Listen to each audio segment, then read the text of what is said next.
अस्सलाम वालेकुम व्यूअर्स, कैसे हैं आप सब लोग। मैं हूं मोहम्मद हारिस और आप देख रहे हैं मेरे यूट्यूब और फेसबुक चैनल आम आदमी खास बात।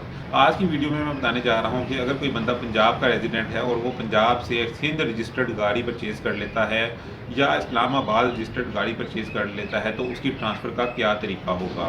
तो सबसे पहले आ जाते हैं सिंध रजिस्टर्ड गाड़ियों की तरफ। सबसे पहले तो अभी सिंध में बायोमेट्रिक वाला सिस्टम इम्प्लीमेंट नहीं हुआ। अभी वो पुराना सिस्टम ही वहाँ पर राइज है, यानी कि जो भी ओनर होगा उसकी वो आपको एक ट्रांसफ़र डीड साइन और अंगूठा लगाकर उस पर दे देगा, जिसके थ्रू आप अपनी गाड़ी ट्रांसफ़र करवा सकते हैं।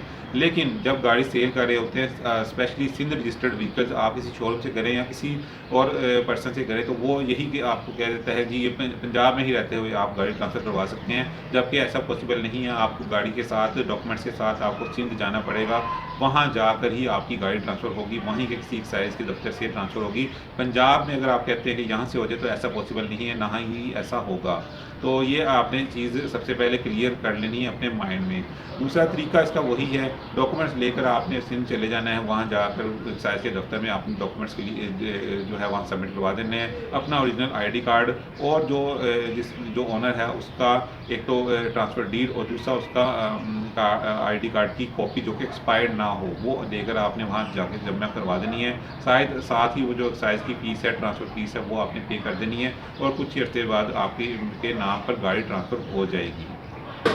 हाँ, अगर आप इस्लामाबाद रजिस्टर्ड गाड़ी जो है परचेज़ कर लेते हैं, सिंध में आपको सिर्फ डॉक्यूमेंट्स लेकर जाने ज़रूरी है, गाड़ी लेकर जाना ज़रूरी नहीं है। लेकिन अगर इस्लामाबाद रजिस्टर्ड गाड़ी आप परचेज़ कर लेते हैं, इस्लामाबाद में भी बायोमेट्रिक वेरिफिकेशन वाला ही सिस्टम है, लेकिन उसमें जो करंट ओनर होता है उसकी बायोमेट्रिक की ज़रूरत नहीं होती, सिर्फ जिसके नाम पर गाड़ी ट्रांसफ़र होनी है सिर्फ उसी की बायोमेट्रिक की ज़रूरत होती है।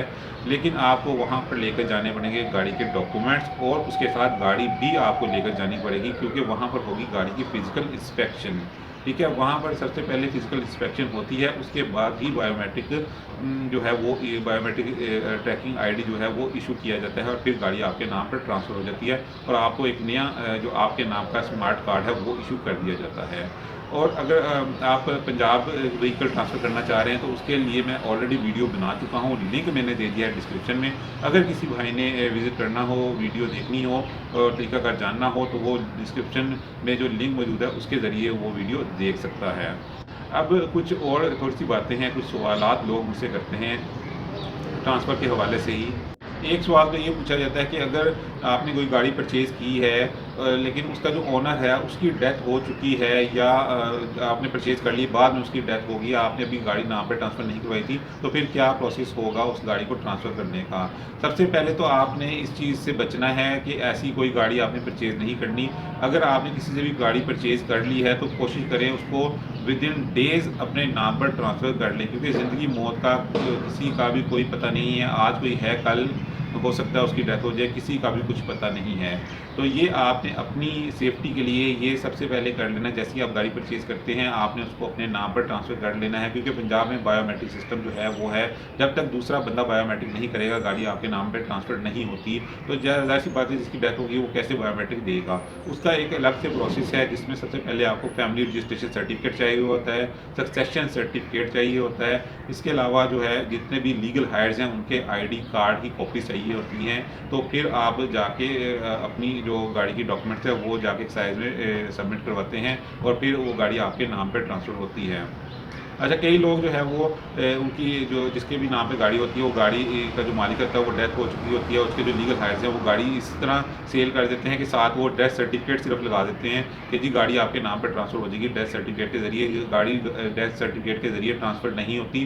जब आप एक्साइज़ में जाएँगे तो वो आपसे FRC family registration certificate demand करेंगे, सक्सेशन सर्टिफिकेट डिमांड करेंगे और लीगल हायर्स के आईडी कार्ड डिमांड करेंगे और उनका कंसेंट, उनका एफिडेविट जो है वो होना आपका ज़रूरी है। अगर एक भी लीगल हायर जो है वो अपना कंसेंट ज़ाहिर नहीं करता या वो इनकार कर देता है, रिफ्यूज़ कर देता है, तो गाड़ी आपके नाम पे ट्रांसफ़र नहीं होगी।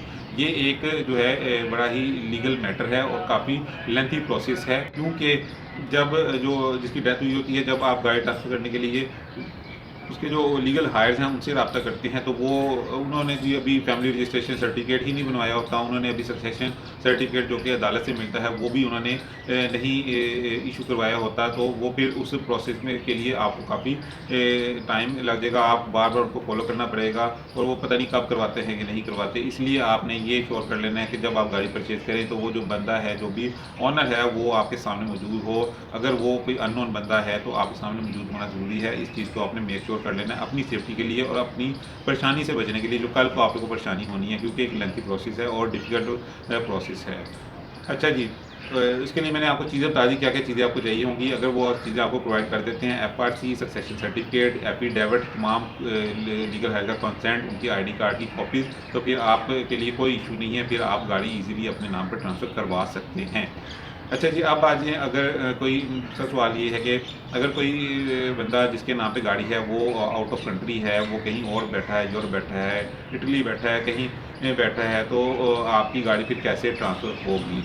इसमें भी प्रोसेस बहुत ही सिंपल है, वही प्रोसेस है, आपने यहाँ से बायोमेट्रिक कर देनी है और जो बंदा बाहर बैठा हुआ है वो वहाँ जाके पाकिस्तानी एम्बेसी में जाएगा, वहाँ जाके बायोमेट्रिक दे देगा और उसकी जो बायोमेट्रिक के थ्रू जो स्लिप इशू होगी वो आपको व्हाट्सएप कर देगा और आप उसके थ्रू अपनी गाड़ी अपने नाम पर ट्रांसफ़र करवा सकते हैं।